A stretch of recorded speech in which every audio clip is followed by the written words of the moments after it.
Assalamualaikum warahmatullahi wabarakatuh. Jadi yang pertama sekali terima kasih kepada teman-teman dan juga Bapak yang sudah menekan tombol untuk menonton video ini.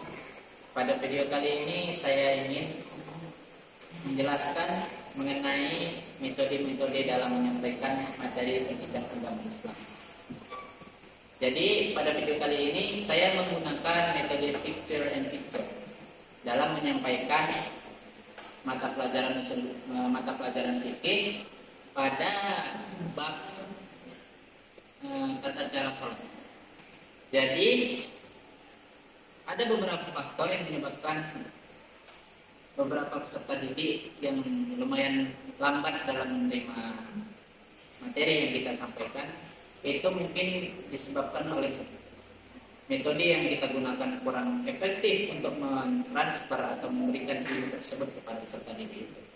Jadi di sini saya memberikan satu metode bagaimana cara kita menyampaikan satu materi tersebut agar lebih efektif atau lebih kreatif untuk kepada peserta didik agar mereka dapat menerima ilmu tersebut dengan dapat memahaminya serta mengamalkannya dengan baik juga. Baik, masuk kita kepada pengertian dari metode picture and picture.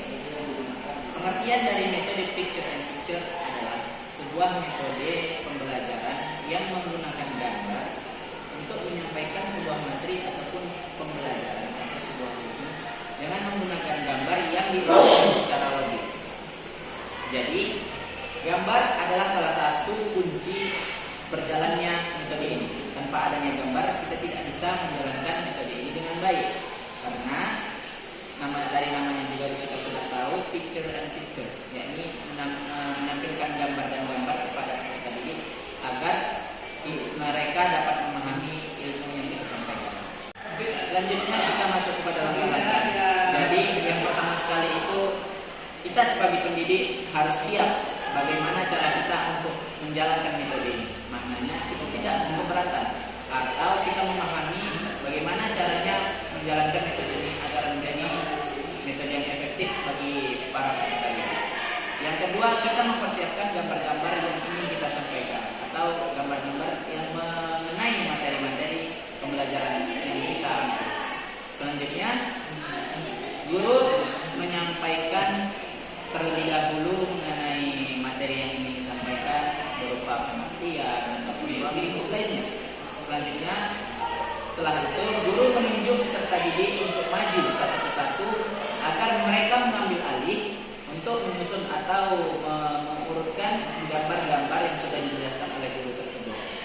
Selanjutnya, guru memberikan pertanyaan mengenai apa yang mereka pahami dari gambar-gambar tersebut dan apa alasan mereka mengapa mereka mengurutkan gambar-gambar tersebut sesuai dengan urutan yang mereka lakukan. Dan yang terakhir, tentunya ada pengembangan materi ataupun kesimpulan dari pendidik kepada peserta didik agar ilmu tersebut tidak hanya berjalan sampai di situ. Maknanya kita memberikan suatu motivasi ataupun suatu semangat kepada peserta didik bahwasanya ilmu ini bukan hanya diandalkan di kelas ataupun di sekolah. Jadi ilmu ini harus diamalkan di rumah juga dengan melalui orang tua yang mungkin bisa kita merupakan salah satu penopang ataupun pendorong berjalannya pendidikan secara efektif. Mungkin itu saja. Selanjutnya mengenai penerapan contoh ataupun video dari metode ini di kesempatan kali ini atau di video kali ini. Setelah ini saya akan menampilkan video ini. Assalamualaikum warahmatullahi wabarakatuh.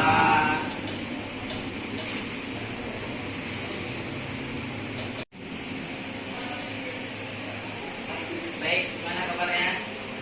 Alhamdulillah, luar biasa. Allahu Akbar. Masya Allah. Sehat semua kan? Sehat. Pada makan?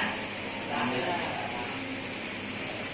Jadi kita pertemuan kali ini membahas tentang sholat, tapi kita dasari dengan tata cara kemudian. Karena kan minggu lalu kita sudah mempelajari tentang tayamum, kan. Jadi kita membahas tentang sholat, khususnya tentang tata caranya terlebih dahulu. Mengenai bacaan ataupun hal lainnya itu nanti kita bahas di pertemuan selanjutnya. Oke? Jadi saya Bapak di sini akan menyampaikan materi kita melalui metode picture and picture, yakni menyampaikan materi kita pada hari ini dengan sebuah gambar, di mana nanti gambar ini Bapak tunjukkan kepada kalian dan kalian memahami bagaimana tata cara sholat itu. Sebagaimana yang kita ketahui bahwa rukun sholat itu yang terakhir adalah tertib. Ketika tidak tertib, maka rukun-rukun yang lain tidak sah. Jadi membahas tentang sholat ini, sholat merupakan salah satu tiang agama. Bangunan tanpa tiang maka akan roboh. Dia tidak akan bisa berdiri tanpa ada tiang. Begitu juga dengan agama yang ada pada diri kita. Ketika kita memiliki agama Islam, tetapi kita tidak melakukan kewajiban yang pertama, yang kedua, setelah syahadat, yakni mendirikan sholat. Mengapa dia mendirikan? Mengapa dia tahu? Karena kalimat pendidikan tersebut sudah ditanamkan dalam hati kita atau dalam diri kita, bahwa itu bukan hanya sekedar kewajiban, tetapi kebutuhan. Kalau sekedar mengerjakan, banyak orang yang sholat, namun apakah amal ibadahnya diterima? Belum tentu. Jadi mengenai sholat ini kita bahas yang pertama kali adalah tata caranya terlebih dahulu. Jadi Bapak di sini ingin menyampaikan materi ini dengan metode menampilkan gambar kepada anak-anak semua. Jadi ini ada urutan gambarnya. Yang pertama adalah berdiri tegak lurus. Jadi kalau kita mau sholat, nggak boleh mincung-mincung berdirinya, harus berdiri tegak lurus ya. Nah, yang kedua, angkat takbirnya, takbiratul ihram.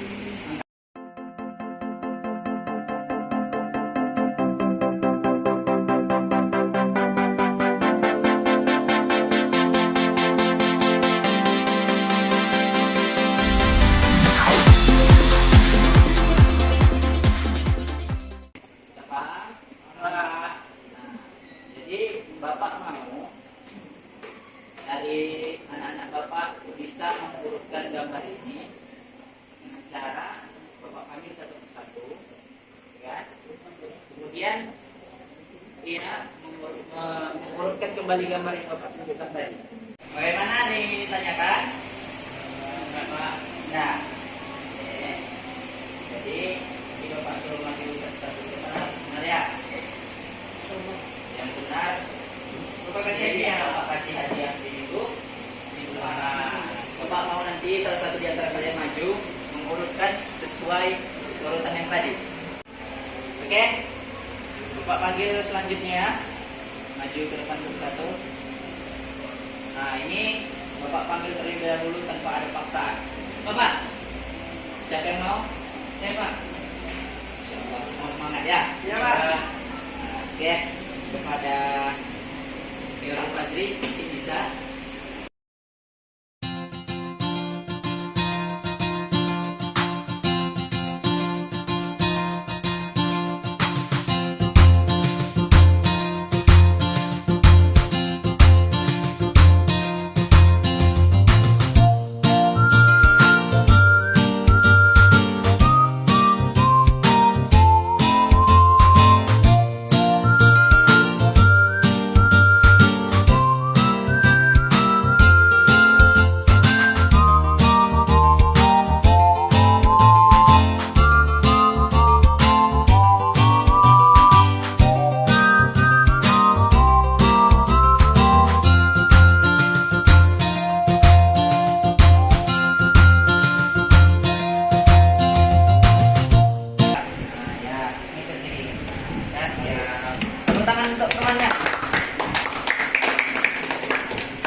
Itulah tata cara sholat yang dilakukan oleh Rasulullah. Mungkin itu saja mengenai tata cara sholat kita. Baik kepada Darul Fajri minggu depan ya. Mungkin pertemuan kita sampai sini saja ya kan. Bapak akhiri, wabillahi taufiq wal hidayah. Wassalamualaikum warahmatullahi wabarakatuh. Nah, jadi demikianlah video dalam menyerap